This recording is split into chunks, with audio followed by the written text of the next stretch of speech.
Hello दोस्तों, स्वागत है आपका BHU BA स्टडी चैनल पे। तो दोस्तों, हमने इसके पहले वाली वीडियो में पॉलिटिकल साइंस का जो BHU BA का फर्स्ट सेम का सिलेबस था वो देख लिया था। आज हम फर्स्ट पेपर का पहला टॉपिक लेके आ गए हैं, जिसमें हमें पढ़ना है उसका इंट्रोडक्शन और उसके जो डिफिनेशन के विषय में पढ़ना था, परिभाषाओं के विषय में, वो आज पढ़ेंगे। तो चलिए डिफिनेशन देख लेते हैं। राजनीति विज्ञान एक ऐसा विज्ञान है जो हमें नगर और राज्य का क्रमबद्ध अध्ययन कराता है। पॉलिटिकल साइंस की उत्पत्ति ग्रीक भाषा के पॉलिस शब्द से हुई है। पॉलिस का अर्थ होता है नगर राज्य, सिटी स्टेट। इसके फादर अरिस्तु को माना गया है, अरिस्टोटल। तो हमारी दो बुक इम्पॉर्टेंट हैं, जो दो दो नंबर वाले क्वेश्चन जो शॉर्ट आंसर आते हैं उनमें पूछी जाती हैं। द रिपब्लिक जो प्लूटो ने लिखी है, द पॉलिटिक्स जो अरिस्टोटल ने लिखी है। अरिस्टोटल के अनुसार राजनीति शास्त्र सामाजिक विज्ञान की एक शाखा है, जिसके अंतर्गत हम राज्य की संरचनात्मक पक्ष के साथ साथ उसके अंतर्गत होने वाली प्रक्रियाओं का भी अध्ययन करते हैं। वह शास्त्र जो हमें राज्य और सरकार का विवेचन करना करता है, राजनीतिक शास्त्र कहलाता है। A.G. गार्डनर के अनुसार राजनीति विज्ञान की उतनी ही परिभाषाएं हैं जितनी राजनीति विज्ञान में लेखक। उसके बाद हमें पढ़ना है definition of traditional politics, political science, परंपरागत राजनीति शास्त्र की परिभाषाएं।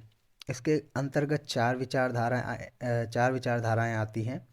पहला है हमारा चार पॉइंटों में से पहला है हमारा केवल राज्य के अध्ययन के रूप में।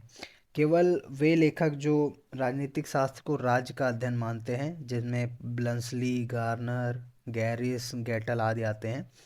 ब्लंसली कहते हैं राज्य विज्ञान वह विज्ञान है जिसका संबंध राज्य से है, जो राज्य की आधारभूत स्थितियों, उसकी प्रकृति तथा विविध स्वरूपों तथा विकास को समझने का प्रयत्न करता है। कार्नर कहते हैं राजनीतिक शास्त्र का आरंभ व अंत राज्य के साथ होता है।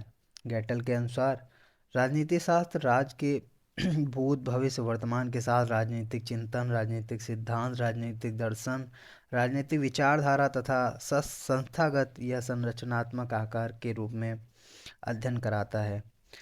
इन विचारधाराओं को पढ़ने के बाद हमारा निष्कर्ष निकलता है कि इन विचारधाराओं में केवल राज्य पर ही विशेष बल दिया गया है। चूँकि सरकार भी राजनीति शास्त्र में एक विशेष स्थान रखती है, इसलिए ये विचारधाराएं न्यायसंगत नहीं है, क्योंकि सरकार भी राज्य का एक सबसे महत्वपूर्ण अंग होता है। सरकार के द्वारा ही राज्य के संपूर्ण कार्यों का संचालन होता है। उपर्युक्त विचारधाराएं सरकार को ही बहिष्कृत कर रही हैं, अतः यह अपूर्ण तथा एकांकी विचारधाराएं मानी जाती हैं। हमारा दूसरा है राजनीति शास्त्र केवल सरकार के अध्ययन के रूप में। इस विचारधारा में केवल वे राजनीति शास्त्र के लेखक आते हैं जो केवल राजनीति शास्त्र को सरकार का अध्ययन तक ही सीमित मानते हैं। इसमें आते हैं लिकॉक, पॉल जेनेट, सिले। अब लिकॉक के अनुसार लिकॉक क्या बताते हैं? राजनीति शास्त्र केवल सरकार से संबंधित अध्ययन है। अगला हम देख लेते हैं सिले क्या बताते हैं इसके विषय में।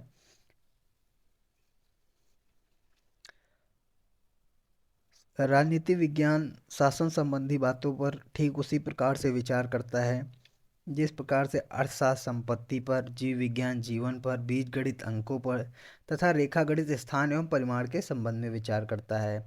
इन विचारधाराओं के बाद हमें निष्कर्ष क्या प्राप्त हो रहा है वो देख लेते हैं। ये विचारधाराएं भी अपूर्ण तथा एकांकी मानी गई हैं, क्योंकि इन परिभाषाओं में सरकार को ही सर्वसम्मत माना गया है, लेकिन वास्तव में सरकार राज्य का एक तत्व मात्र ही है।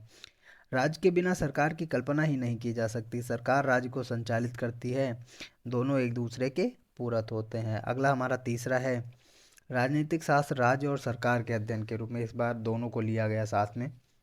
इस विचारधारा में लेखकों ने सरकार तथा राज्य को पूरक बताकर दोनों पर विशेष बल दिया है। कुछ विचारक इसके प्रमुख विचारक हैं R.N. गिलक्रिस्ट, डिमॉक आदि। गिलक्रिस्ट के अनुसार राजनीति विज्ञान का संबंध राज्य और सरकार की समान समस्याओं से होता है, सामान्य समस्याओं से होता है। डिमॉक कहते हैं राज्य का संबंध राज्य तथा उसके शासन जो मशीनरी सरकार से भी होता है। यह विचारधारा सर्वसम्मत विचारधारा है, क्योंकि इसमें राज्य और सरकार को महत्वपूर्ण स्थान दिया गया है। इस विचारधारा के लोग राजनीतिक शास्त्र को राज्य और सरकार दोनों का अध्ययन मानते हैं। हमारी चौथी है राज्य, सरकार तथा व्यक्ति के अध्ययन के रूप में। इसमें राज्य, सरकार, व्यक्ति तीनों को एक पूरक माना गया है। इस विचारधारा के लेखक हैं लास्की, हरमन हेलर आदि। लास्की बताते हैं कि राजनीति विज्ञान के अध्ययन का संबंध संगठित राज्यों से संबंधित मनुष्य के जीवन से है। अगला हरमन हेलर कहते हैं कि राजनीति विज्ञान के संपूर्ण स्वरूप का निर्धारण उसकी मानव विषयक मौलिक मान्यताओं द्वारा ही होता है। व्यक्ति के अध्ययन के बिना राजनीति विज्ञान अधूरा है। राजनीतिक संस्था व्यक्तिगत संबंधों के संदर्भ में काम करते हैं। यदि राजनीतिक संस्था व्यक्ति के विचारों लक्ष्यों को प्रभावित करती है तो व्यक्ति की भावनाएं प्रेरणाएं भी राजनीति शास्त्र के अध्ययन को प्रभावित करती हैं। इसके बाद हम देख लेते हैं, ये दो कुछ इम्पोर्टेंट बुक्स हैं और कुछ इम्पोर्टेंट फैक्ट्स हैं, वो आप देख लीजिएगा। 2 नंबर शॉर्ट आंसर जो पूछे जाते हैं उनमें बहुत ज़्यादा इम्पोर्टेंट है ये। फिर उसके बाद हमारा आता है definition of modern political science, आधुनिक राजनीति शास्त्र की परिभाषा। इसके बाद हम इसके पहले हमने ट्रेडिशनल जो परिभाषाएं थी वो देख ली हैं। अब इसमें देखते हैं क्या टॉपिक्स हैं। इसमें है कि राजनीति शास्त्र मानवीय कार्यों का अध्ययन के रूप में माना गया है। इसमें आते हैं कैटलीन। कैटलीन बताते हैं राजनीति विज्ञान संगठित मानव समाज से संबंधित है, किंतु मुख्य रूप से वह सामुदायिक जीवन के राजनीतिक पहलुओं का अध्ययन करता है। अगला है हमारा इसमें राजनीतिक शास्त्र शक्ति के अध्ययन के रूप में। इसके प्रमुख लेखक निम्न हैं: Catlin, Lasswell, Merriam, Max Weber, Russell, Morgenthau. Catlin के अनुसार राजनीति विज्ञान शक्ति का विज्ञान है। लासवेल बताते हैं कि शक्ति का सिद्धांत संपूर्ण राजनीति विज्ञान में एक बुनियादी सिद्धांत है, संपूर्ण शक्तियों के निर्धारण और वितरण का अध्ययन है जो राजनीतिक शक्ति के दृष्टिकोण से किया गया है। अगला है हमारा तीसरा पॉलिटिकल साइंस, राजनीतिक व्यवस्था के अध्ययन के रूप में। इसके प्रमुख लेखक या विचारक हैं David Stein, Almond. David Stein के अनुसार इनके अनुसार राज्य और शासन शब्दों में जहां राजनीतिक जीवन के औपचारिक और वैधानिक व्यवस्था पर बल दिया जाता है, वहीं राजनीतिक व्यवस्था की अवधारणा के अंतर्गत इस औपचारिक और वैधानिक मूल में जाकर राजनीतिक यथार्थ की चेष्टा पर बल दिया जाता है। हमारा चौथा है इसमें पॉलिटिकल साइंस निर्णय के अध्ययन के रूप में।